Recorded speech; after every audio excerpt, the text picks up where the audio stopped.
sought to come to present a very balanced approach to the implementation and the enactment of the value added tax.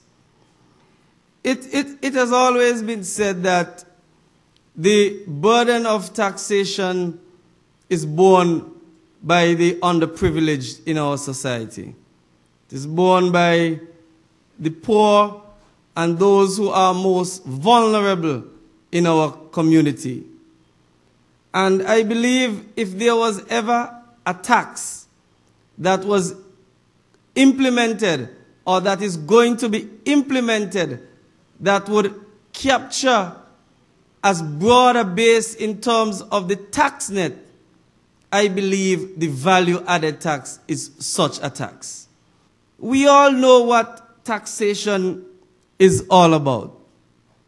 At the end of the day, the government provides various services for our people. We provide services for our elderly. We provide services for our young people. We subsidize agriculture. We subsidize the fishing industry. And we subsidize a whole host of services that are provided. And quite naturally, these services have to be paid for. And I believe we have grown accustomed to getting most of the services free of cost. If you go to the hospital, I believe that you will get some of your medication free. In our schools now, in the St. James Primary School, at the VOJN Primary School, at the St. Thomas's Primary School, there are acting school meals program. And these programs are heavily subsidized by the government. And I believe that there is only one way the government can pay for these services. And this is through the revenue that is raised through taxation of the citizens here in St. Kitts and Nevis. I believe that as a result of what is provided by the government, it is incumbent upon us as citizens to be proud taxpayers. We are proud of the services that are provided, and I believe that we must make our contribution towards the provision of those services. I know generally speaking, people don't like to pay taxes. There are no two ways about that. And there must be some level of trepidation by our citizens with the introduction of this value-added tax. You have heard different things about this new tax. You would have heard good things about the tax, and you would have heard bad things about the tax.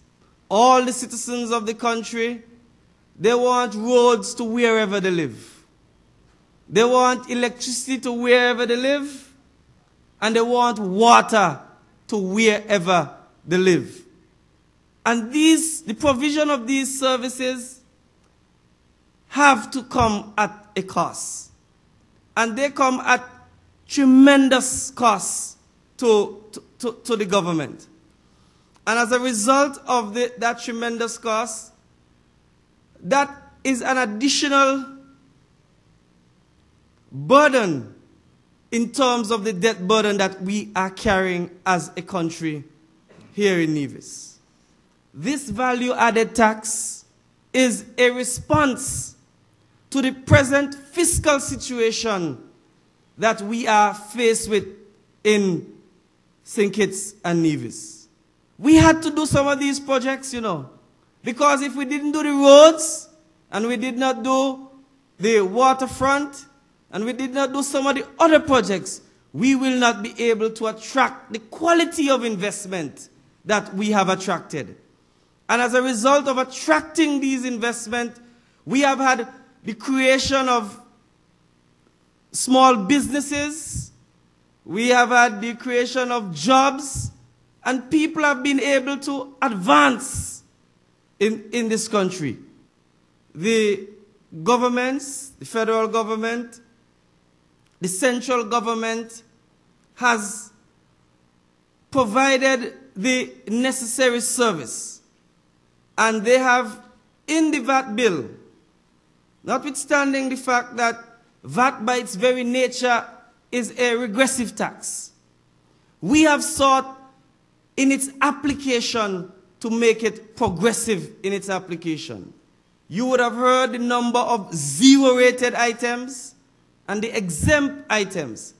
And these are all in an effort to make the application of the tax to be done in a progressive manner so that it can be least burdensome to the constituents of St. James and the constituents wherever you go throughout Nevis and St. Kitts. And so I believe the ordinary man can feel rest assured in their mind that notwithstanding that a tax is being imposed, I believe that their rights as citizens are in fact preserved and protected, because you will still have access to the same services that have been provided. You will still have your running water at a subsidized rate. You will still go to the hospital and get the services basically at cost. And so the value-added tax in no way will erode the services that have been available to you as a citizen of this country. Government has now looked at its own fiscal position, and the government has decided that it is in the best interest of the country, the citizens and the people of the country, that we impose this value-added tax at the different rates. VAT is not an attack on the citizenry. VAT has come, ladies and gentlemen, so that we ensure that we have macroeconomic stability in the country, so that we ensure that we have revenue stability in the country. Once you have revenue stability, you will be able to carry out the various tasks that the government is carrying out on behalf of its citizenry.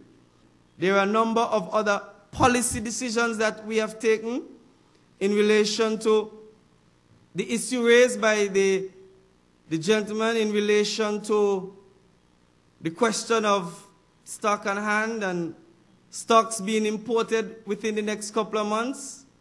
And one of the things that is being contemplated is to charge 17% consumption tax starting in the month of October. And so these are some of the things in order to make the business operate more at ease, or more in line with what eventually would be the VAT rate, and so that we will not have too much of an overlap between the consumption tax and the new value-added tax.